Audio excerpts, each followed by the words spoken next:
పర్యావరణ మనుగడకు జీవ సమతుల్యం చాలా ముఖ్యం. ఒక జాతి జీవులు పూర్తిగా అంతరించిపోతే కలిగే నష్టం అంతా ఇంత కాదు. అందుకే అరుదైన జీవజాతుల్ని రక్షించేందుకు ఎప్పటికప్పుడు కృషి చేయాలి. వేగంగా కనుమరుగైపోతున్న రాబందుల రక్షణ కోసం కర్ణాటక ప్రభుత్వం చర్యలు చేపట్టింది. మృత కళేబరాల్ని తిని పర్యావరణం శుభ్రంగా ఉంచడంలో రాబందులు కీలక పాత్ర పోషిస్తాయి. అంతేకాకుండా వీధుల్లో ఉన్న చాలా వ్యర్థాలని సైతం తీసుకువెళ్తాయి. 2 దశాబ్దాలుగా రాబందుల సంఖ్య వేగంగా తగ్గిపోతోందని పర్యావరణవేత్తల అధ్యయనాలు వెల్లడిస్తున్నాయి.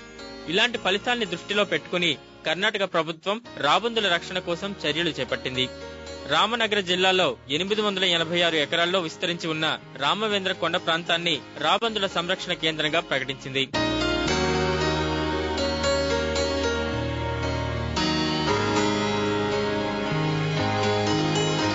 ರಾಮನಗರ ಜಿಲ್ಲೆಯಲ್ಲಿ ರಾಮದೇವರ ಬೆಟ್ಟ ರಿಸರ್ವ್ ಫಾರೆಸ್ಟ್ ಅಲ್ಲಿ state government on 30th January vulture sanctuary declare ಮಾಡಿದ್ದಾರೆ. ಅದರಲ್ಲಿ ಲಾಂಗ್ ವೈಲ್ಡ್ ವಲ್ಚರ್ ಇದೆ. It is rare species.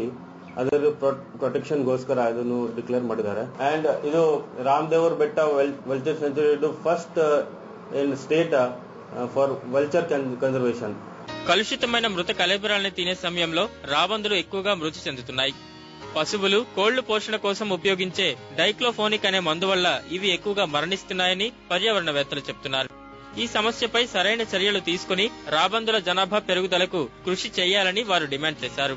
Karnataka ప్రభుత్వం తీసుకున్న తాజా నిర్ణయం వల్ల రాబందుల సంఖ్య పెరుగుతుందని పర్యావరణ నిపుణులు ఆశాభావం వ్యక్తం చేస్తున్నారు. ಈ ರಣಹದ್ದುಗಳು ಅತಿ ಮುಖ್ಯವಾಗಿ ನಾಶ ಆಗೋದಕ್ಕೆ ಈಗ ಈ ದನ ಕರುಗಳಿಗೆ ಏನು ಈ ವೆಟರ್ನರಿಯಿಂದ ಗ್ಲೈಕೋಫೆನಾಕ್ ಔಷಧಿಯನ್ನು ಕೊಡ್ತಾರೆ. ಆ ಔಷಧಿಯನ್ನು ಕೊಟ್ಟು ಈ ರಣಹದ್ದುಗಳು ಅದನ್ನ ಸತ್ತಾಗ ತಿಂದಾಗ ಅವಾಗ ಕಿಡ್ನಿಗೆ ಎಫೆಕ್ಟ್ ಆಗ್ಬಿಟ್ಟು ಸಾಯ್ತಾ ಇದಾವೆ. ಸೊ ಈಗ ಈ ಏನು ಅಳೆದು ಉಳಿದಿರ್ತಕ್ಕಂತಹ ಈ ರಣಹದ್ದುಗಳು ಏನಿದಾವೆ ಅವುಗಳನ್ನು ಉಳಿಸೋದಕ್ಕೋಸ್ಕರ ನಾವು వల్చర్ సెంచురీ ಅಂದ್ರೆ రణహద్దు సెంచురీ నావీగా డిక్లేర్ ಮಾಡಿದೀವಿ.